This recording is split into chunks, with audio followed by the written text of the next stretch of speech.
as we know, this is a full-timer meeting, full-time group, so the tone in this meeting versus some of the other meetings are going to be, a little bit more intense. And, here we tell you the truth. Not that we're lying in the other ones, but the other ones are, much more inviting to everyone, and we just want people to show up. But when you come here, we really want to mold and develop you guys and give you a good understanding of what it takes to really win here.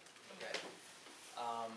No matter what business you get in, one of the great talks that we have in that our group kind of developed, and you hear it around the company, and they got it from us, whether it's me, Shaq, Brett, a lot of it from Brett, some of it from me and Shaq. But one of the great talks that we used to say was people isolate certain things that they don't like about Primerica, and they attribute those things to Primerica. So they say, oh man, you gotta talk to friends and family, I would never do Primerica. Oh, I gotta sell, I would never do Primerica. I have to get a license, I don't wanna do Primerica. I have to, cold call or, go do presentations. And, we always used to say, you don't have a Primerica issue, you have a business issue. Because there is no business that you are gonna go in where you don't have to do these things. And that's been validated over and over again in my personal life over 20 years as I meet people that are successful realtors and successful loan officers and people who own multiple state farms or nationwides or all states. They're doing the same things that we are doing. And I think that sometimes the reason why they're doing better than, why their average person may be doing better than our average person is because they're operating under a level of pressure that most of you guys are not. You guys have jobs, you live with your parents, you have a spouse that's working, or whatever the case may be. Or the most common thing in business, which is they paid to be in those positions, right? Like they put an initial investment, and so they're not just going to let that investment go down the drain. So that drives them to wake up earlier and do things that they don't want to do. But, my friend, he's a now with the market downturn, I don't really know how successful his real estate business really is, but there was a time where, he was brand new, he used to work in a cell phone store, and he made the transition to go into real estate. And I remember those early days, the kinds of things that he had to do. When the football season was about to start, everybody got a magnet calendar of all the home games for the Redskins, Commanders, whatever. It would have his picture on it. Every Thanksgiving we would get a turkey baster, that thing they use. Turkey baster sometimes. The other thing he used to do is we would all get a free pie. Right, so there was a lot of outreach, and then he would rent out a movie theater, and then he would, which is actually not as much as you would think. So he would rent out a movie theater on like a Sunday afternoon, and you could bring your kids to a movie. Everything was free. He would pay for the popcorn, and this was a lot of like just customer outreach and stuff like that. The other thing that he used to do that was cool was, when he would go and meet with a customer, he had these things, these door hangers. So you might find those at your house when you come. Someone hung something on your door, and it's an ad, right? Advertisement.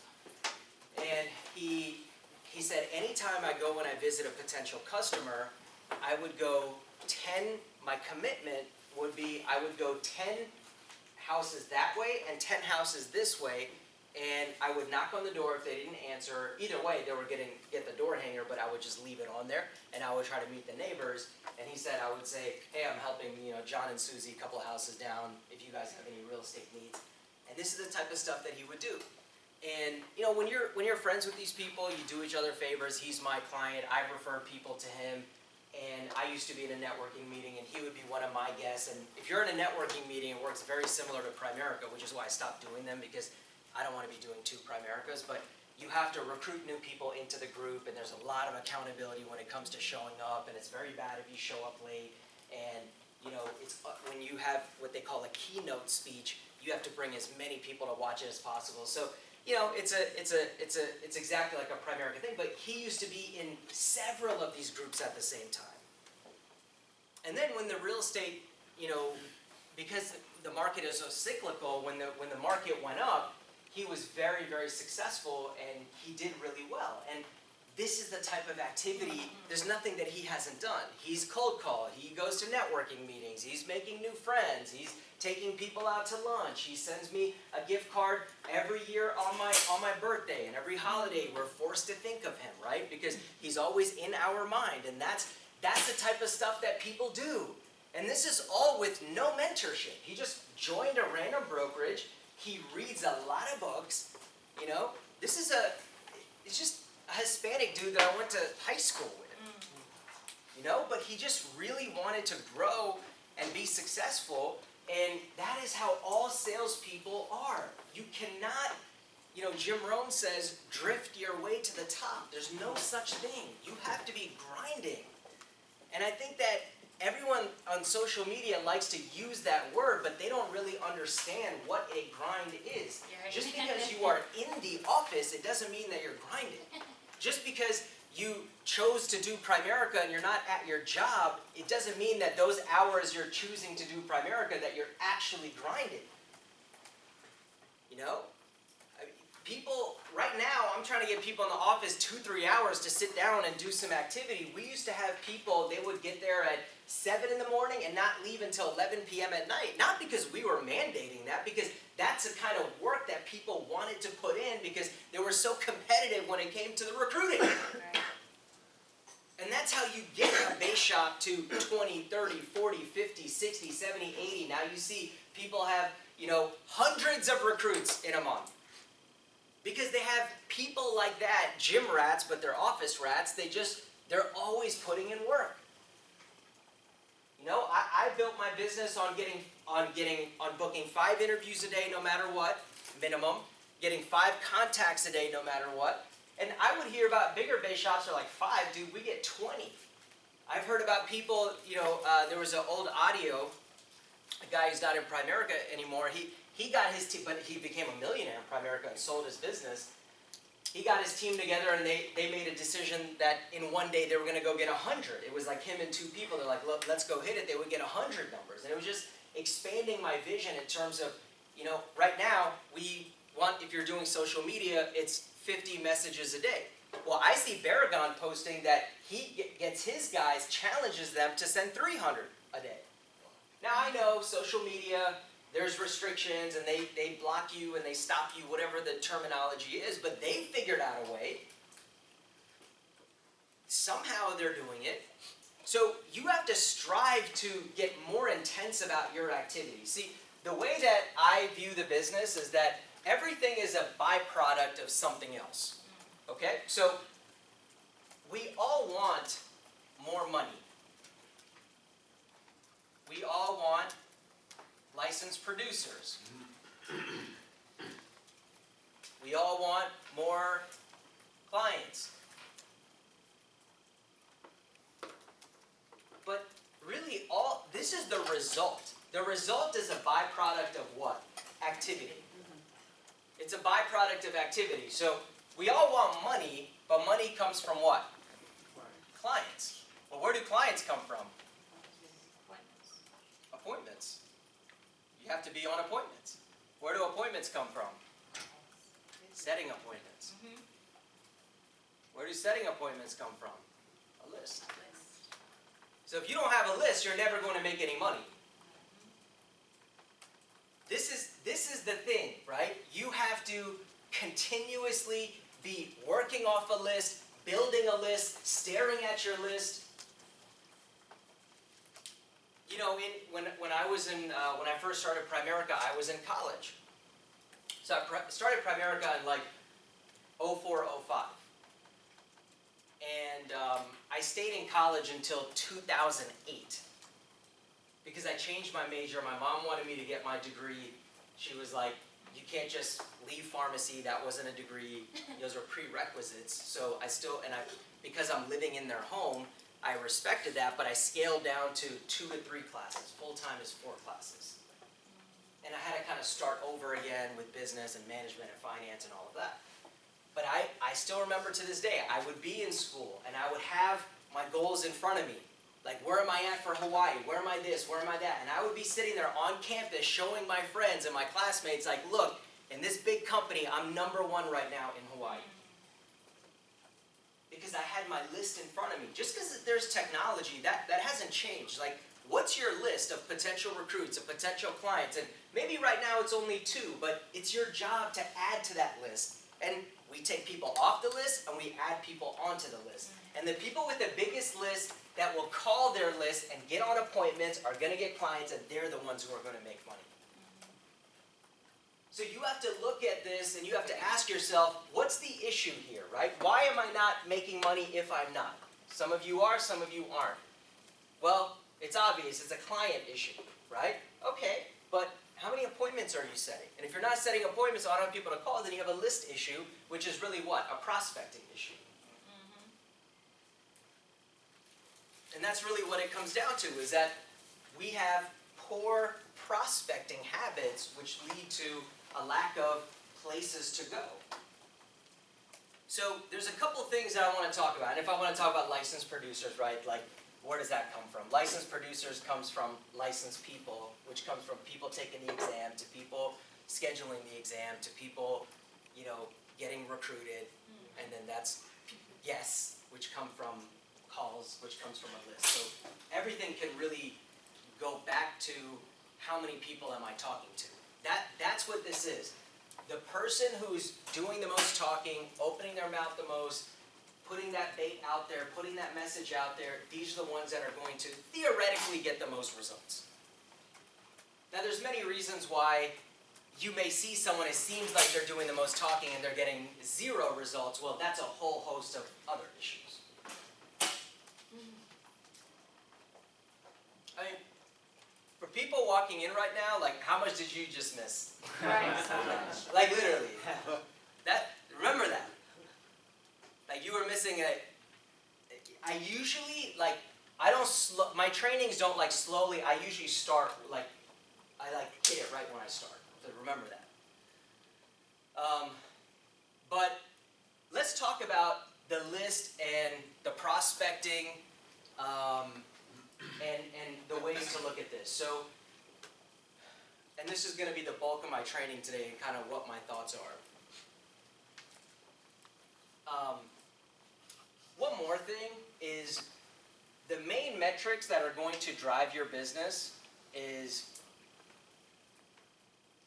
in my opinion, is going to be face-to-face interviews and kitchen table appointments. And that can be on Zoom or it can be in person. If you can do it in person, do it. Like, I have an appointment with your parents today. I don't mind. I mean, you live in Lorton. It's not a big deal. I would have driven there. They prefer Zoom. I'll do Zoom. But I had no problem going there.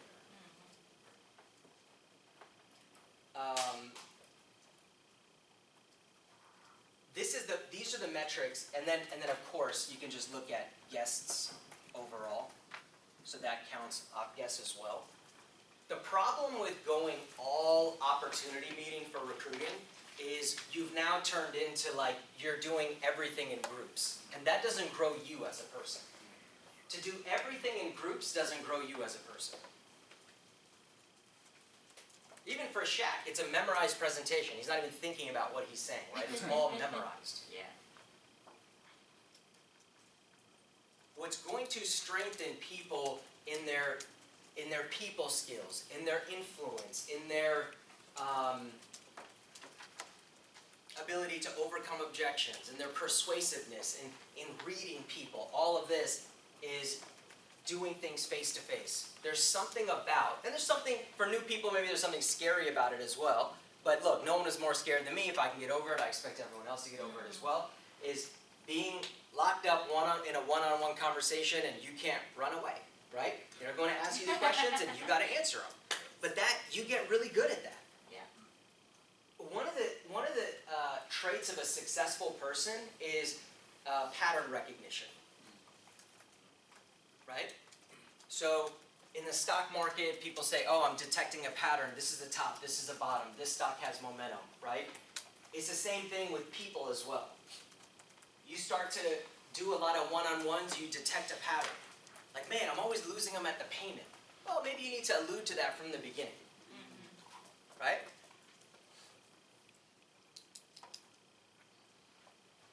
Or I get the same objection that I don't have time, I don't have time, I don't have time. Well, are you making it sound like this is like a lifetime commitment that they're about to make right now? Or are you constantly telling them that this is something that they can fit into their schedule? Right? And you start to detect patterns. So smart, intelligent people, which I believe everyone in here is, when you do enough things one-on-one, you start to detect patterns. Then the next step in terms of patterns is using that pattern to your advantage. So you know what's coming. You know they're going to say they don't have time. You know you haven't figured out yet how to change that, but you know what you're going to hear, that I can't afford the insurance, or not right now, or I have it through my job, and you know exactly what to say when you're expecting it. And the third step in pattern recognition is now when you become a master, you start creating your own pattern.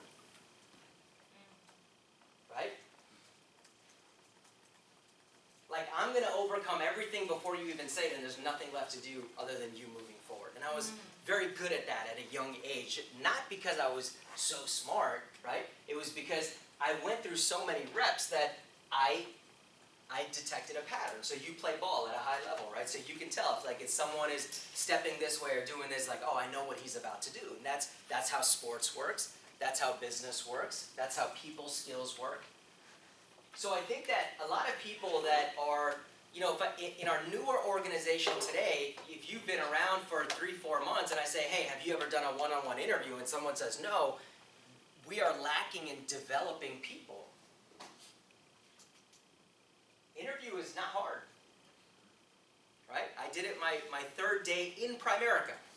Not my third day full-time, not my third day of being independent, right? My third day in Primerica, they handed me a brochure. We didn't have any iPads or anything. They said, go through this, talk to Rosalind, explain the business. I was like, yeah, our CEO is this person, and we do these products here. I didn't know anything.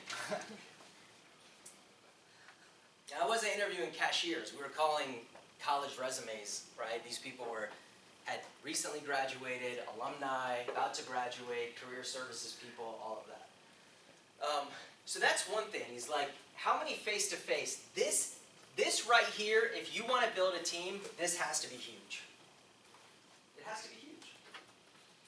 If you look at all of Sheila's directs and her, I think she told me that she got 5 people licensed last week in 1 week. Right? 5 people in 1 week. So where do these people come from? Do they come from a Zoom meeting that Shaq did with 50 people? No, they didn't come from that. They came from across the kitchen table, where she was so impactful on the kitchen table that she said, hey, why don't you come join? Look what happened to you. This is happening to everybody else. That is a one-on-one. That is a face-to-face. That's a conversion from a face-to-face. Now, if you're running a cold market business, do you know how many people you got to go through? How many calls you got to make? How many interviews you got to book? How many interviews you have to do to get 5 licenses? She can go like 5 for 7. Those ratios, they only happen in the warm market, but it's not just that it starts with warm market, which is what I'm about to talk about, but it's also the fact that it's face-to-face. And she has a presence. She's built that presence. Again, a lot of times we see a finished product, we don't remember what it was like. There was no meeting she did without me for 2 years. 24 months. Come with me here, come with me there, call this person, do this, do that, right? And she's built herself into somebody like this. But this is the metric that you guys got to get up. If you are not face-to-face talking to people about your business, telling people your personal story, letting them feel that passion and that energy, you're going to be spinning on wheels. And even when you find someone, you're not going to be able to keep them. Okay? So, how did you recruit Nico?